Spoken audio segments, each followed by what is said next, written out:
उस छोटे से कस्बे की सुबह आज भी वैसी ही थी।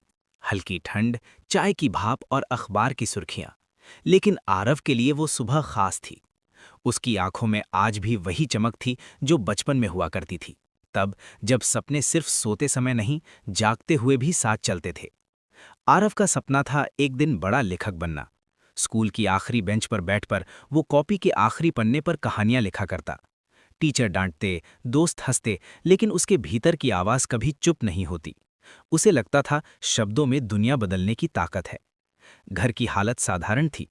पिता सरकारी दफ्तर में क्लर्क थे, माँ सिलाई का काम करती थीं। सपनों की बातें घर में अक्सर जिम्मेदारी के नीचे दब जाती। 12वीं के बाद आरव को शहर भेज दिया गया, इंजीनियरिंग की पढ़ाई के लिए। सबने कहा यही सही रास्ता है। आरव ने भी मान लिया, क्योंकि उस उम्र में सपनों से ज्यादा भरोसा बड़ों की बातों पर होता है। शहर की जिंदगी तेज थी। क्लास, प्रोजेक्ट, भीड़, सब कुछ था। बस वो सपना नहीं था। धीरे धीरे कॉपी के आखिरी पन्ने खाली रहने लगे। नौकरी मिल गई, तनख्वाह आने लगी, और सपने फाइलों के नीचे दबते चले गए।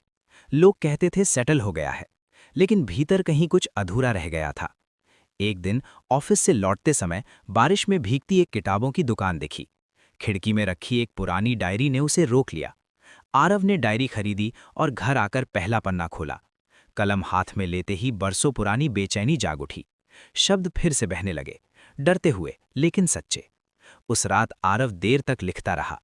न तारीख का हिसाब, न भविष्य की चिंता, बस वो और उसके शब्द। अगले दिन से उसने हर रोज थोड़ा थोड़ा लिखना शुरू किया। कभी सुबह, कभी रात।